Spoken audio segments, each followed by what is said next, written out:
Eu quero até falar sobre essa questão do julgamento que você estava mencionando, porque há expectativa do julgamento acontecer ainda neste ano, segundo os ministros, para não haver uma contaminação nas eleições de 2026. Então, eles devem manter o julgamento de Jair Bolsonaro agora. Embora, caso haja julgamento neste ou no próximo ano, acho difícil não haver algum tipo de repercussão para as eleições de 2026. Mas, enfim, aqui nós temos todos os ministros do Supremo Tribunal Federal.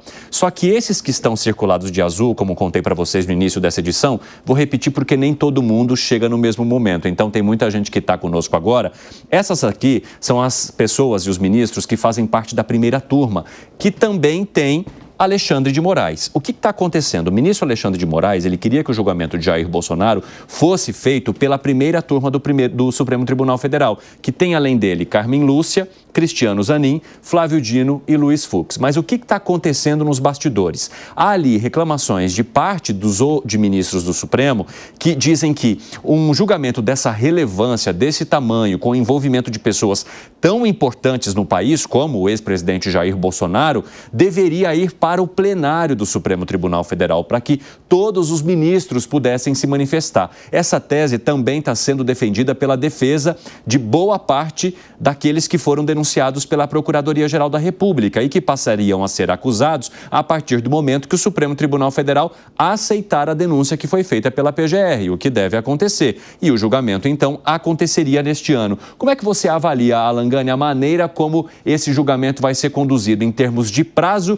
e de ministros que deveriam opinar ou não nessa decisão? Olha, respeitando o princípio do sistema acusatório, eu acredito que o relator não poderia ser o ministro Alexandre de Moraes, até para preservá-lo também, dado que é a parte envolvida. Como também levantou aqui o Segré, né? Por causa do trecho em que aparece que haveria ali um plano para eliminá-lo. Exatamente. Então, como ele é uma parte envolvida, né, uma questão de suspeição, você não pode colocá-lo como o relator, né? A frase também do presidente do Supremo dizendo derrotamos o bolsonarismo também gerou algum tipo de ruído. Talvez não fosse interessante a participação dele também. Agora, os demais ministros acredito que devem participar, deve ser em plenário. Agora, quanto maior o julgamento, todo mundo fala isso no meio jurídico, né? Menos técnico ele tende a ser e mais político ele tende a ser, né? Quanto maior a instância, quanto maior a esfera, mais o caráter político acaba prevalecendo. Acredito que vai ser ainda neste ano, não acredito que será em plenário, vai ser na primeira turma, mas evidentemente que isso trará impactos políticos, sim, para 2026. Como é que você avalia, Zé Maria Trindade, esses ministros que hoje integram a primeira turma e aqueles que gostariam que o julgamento fosse a plenário? Olha, o Supremo tem pelo menos 3 decisões sobre esse critério, né? Lá atrás, durante o mensalão, e isso vigorou, decidiu-se que para o plenário principal, só os presidentes de poderes, porque na época se julgava deputados, senadores, presidentes de partidos e tal. Então decidiram que para o plenário só os presidentes de poderes, presidente da Câmara, presidente do Senado. Os outros eram julgados pela segunda turma. Mas, em outras ocasiões, o Supremo abriu exceções por entender exatamente isso, da importância do julgamento. E é bom que os ministros dividam esta responsabilidade, né? E aí iria para o plenário, abriria esta exceção. Eu entendo que quanto mais julgamentos, quanto mais ministros, melhor para a gente ter uma ideia, inclusive, das contradições e ter ideia, inclusive, dos argumentos contrários. É por isso que se criou o Supremo de uma forma coletiva, né? É para que todos tenham uma ideia ímpar. E, certamente, ficando para o ano que vem, isso vai politizar. Agora, não pode fazer a coisa a toque de caixas, para que o país não perceba o que está sendo discutido e o país não perceba quem está sendo condenado e por quê.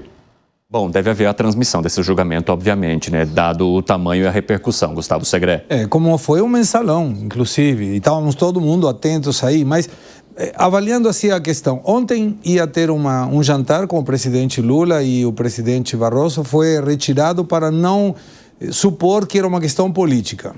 O fato de ter suspendido esse jantar já mostra que poderia ter uma questão política quando a denúncia estava iminente para sair. E, obviamente, os ministros da Corte saberiam que a PGR estava a ponto de colocar essa acusação, essa denúncia na pauta.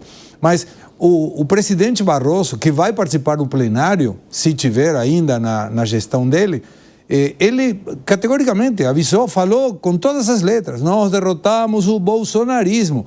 Isso colocaria uma suspeição no termo da sua eventual objetividade. Nesse mesmo momento estava o ministro Flávio Dino. Atrás dele, quando a gente vê o vídeo, estava o ministro Flávio Dino assentindo a fala do Barroso, o que também deveria colocar numa suspeição a participação do ministro Flávio Dino. Continuando, Carmen Lúcia, não sei, Dias Toffoli foi advogado do PT. Tá certo, isso não fala mal dele, mas são questões que colocam, pô, é uma situação um pouco estranha. O Alexandre de Moraes nem fala, é uma pessoa que está dentro do que seria uma das vítimas desse suposto ataque e, segundo o Código Penal, não sou jurista, mas eu entendo que isso já habilita a possibilidade de não participar.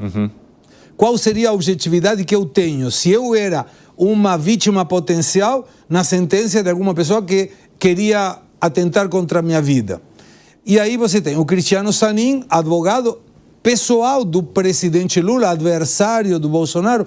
A situação é muito complexa, Evandro. O que você acha, Piper? Eu acho que... Há essa complexidade por conta das indicações e daqueles que de alguma forma já tiveram ou têm relação com o PT e o presidente da República? Não, como diria um ex-árbitro de futebol, a regra é clara, eles podem. O Dino, por exemplo, quando aconteceu esse episódio que o Segre citou, ele ainda não era do STF, senão ele era ministro da Justiça do presidente Lula. Mas, por exemplo, André Mendonça foi para o STF, porque na época o presidente Bolsonaro falou que gostaria de ter um ministro do STF com quem ele pudesse tomar tubaína, que era amigo dele. Inclusive, há um vídeo, há um momento em que foi concluída a sabatina dele lá no Senado e o nome dele foi aprovado. Ele estava lá assistindo, enfim, a decisão, então a votação, ao lado da primeira-dama que vibra. Então vejam só, eu sempre defendi, e vocês já me ouviram falar sobre isso aqui, que deveria, no Brasil, haver uma regra que impedisse que o presidente da República indicasse para o STF alguém que fizesse parte do gabinete dele. Então, por exemplo, o presidente Lula indicou seu ex-ministro da Justiça, Flávio Dino, assim como o Bolsonaro fez com seu ex-ministro André Mendonça, o Temer fez com seu ex-ministro Alexandre Moraes, Fernando Henrique Cardoso com o seu ex-auxiliar Gilmar Mendes, e são muitos os casos assim. Aí eu acho que, em tese, daria margem a esse tipo de suspeição. Mas como a regra é válida, enfim, agora não há o que fazer. De qualquer forma, eu estou com o Zé Maria. Quanto mais ministros se pronunciarem nesse julgamento, melhor.